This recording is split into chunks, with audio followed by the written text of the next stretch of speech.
Pomfret. I play guitar and sing and rap in Toad and the Stooligans. My dad got me my first guitar. It was like this little red Stratocaster looking J Tercer guitar because because he was always listening to music like the Beatles and Led Zeppelin and the Eagles and shit, and my uncles would always play guitar around the fire and sing and stuff, and I thought that was cool. So he got me the guitar. I took it seriously in like 7th grade and 8th grade and started to actually learn how to play and stuff. And then I don't even know how I got into rapping. It was just like, it seemed fun and I thought I could do it and I thought I was okay at it. Like when I was in like 4th grade on the bus, I remember listening to the Slim Shady LP with Chris Cowett because I think his mom let him have it and my mom did not let me have it.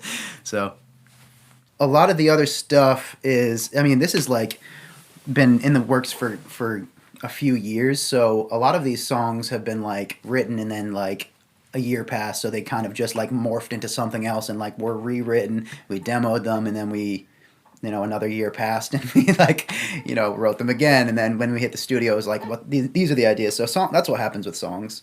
Anybody who writes songs can tell you that if you don't record it right when it's like what it is, it's going to morph into something else. As far as lyrical content, oh geez, I'm trying to think. A lot of it's like kind of, a lot of Very Handsome was like kind of like whatever sort of sadness and despair and like angst was like in me and Toad, and there's like, still whatever turmoil goes on inside a human being.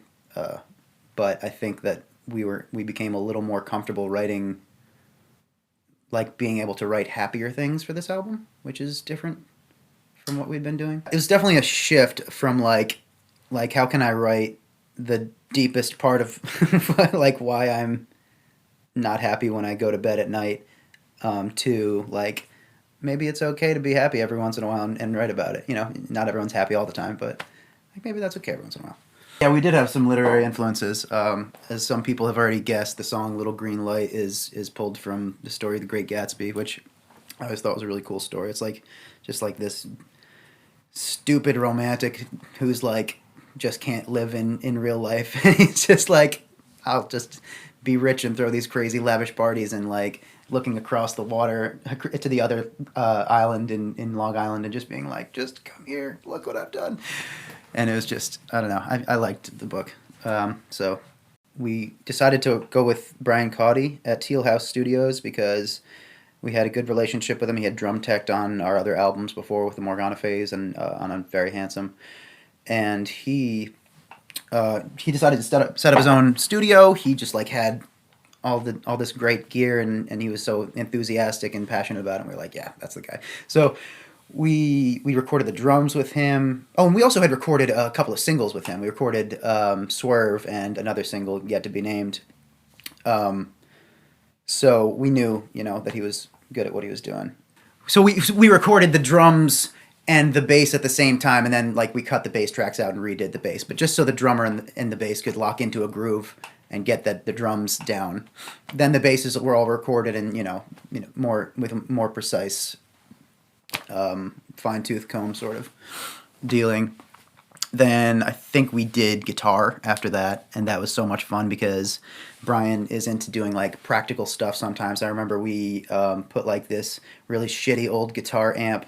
We ran a guitar through it and then put it out into his like kitchen, and we mic'd like the floor with a shotgun shell mic to get this weird like resonance off of the porcelain tiles. And that was in, I think, that may not have even made it into the album, but I thought that was in Can I Get the Time Somewhere. The more you go to the studio and experience it, the more you feel comfortable being yourself there. Like when you first hit a studio as a musician, it's way different from anything you've ever done. Like you sit down and you put the headphones on and you're like, you either sing into a mic or you play something and you're like, that's what that really sounds like? Holy shit. You don't even know. So, but once you've become a little bit more accustomed to it, And Brian was also very good at giving us the room to be experimental and to encouraging us to do experimental stuff like that. That gets him off. So I think just the spirit of experiment with it just that we got to try all this stuff, and not everything stuck, but it was more involved in like finding sound rather than just like writing good songs and putting that down on paper. It was like Pink Floyd's in the studio and they're gonna spend a day getting the drum tone right. It felt like that. Not, it wasn't like we're not Pink fucking Floyd, but that's what it felt like to me. It felt like we were able to like really take the studio as seriously as we could, and not kind of like jump in and be like, let's get these recorded and then they'll be done. It was like, and we made a point of it too, to be like, let's with this album make sure that we're getting good sounds, and not just like rush through it to get the final product. It was patience. Every artist grows and not in the ways that they expect themselves to, or that anyone else expects them to. And we play together a couple of times, no, once a week we play together. So we're always creating together. And we've also added an awesome keyboard player for this record that we didn't have, a very handsome, and he's brought not only like another instrument to the band, but just like another dimension of musicality and songwriting and excitement about things. Like, Daniel's just great. He's awesome. Daniel is the answer.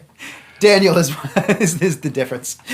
One thing I can say is that I feel like it was like as collaborative as possible. So weirdly enough, like you're asking me what I brought to the table, but like I would say it's that everyone brought something like so perfectly to the table. But as for my own contribution, there was this a friend of mine, Dan Hart, let me borrow this little like blues tweed amp that I got to use to like play guitar solos, which I never really do. And playing guitar solos through a little blues tweed amp, that's like on I think the opening track, Jesus Juice, is where that is. So that. I like playing Stevie C's a lot as far as playing stuff. That's fun. So we're so lucky to have good fans that we, people have always been good to us, but like more and more people are reaching out to us. We've got people like reaching out from across the country and being like, yo, keep doing what you're doing. We want to see you make it. People from the UK saying we want to see you over here. Like, please come to the UK next year. So people are just awesome to us. We're really lucky. We're going to be putting out another album on the near horizon. That's going to be serving up a little bit different of a flavor for people, and I think our flavor is going to keep changing. And I hope our music stays exciting for people. I just want to say you can find Toad and the Stooligans on Instagram at Toad and the Stooligans. We've got a website, toadandthestooligans.com, where you can find our merch. We just did some really cool exclusive merch packages, and there's probably some of that stuff left, so get on that if you haven't. And check out Jesus Juice on Spotify, on Apple Music, on all streaming services. 2 phones.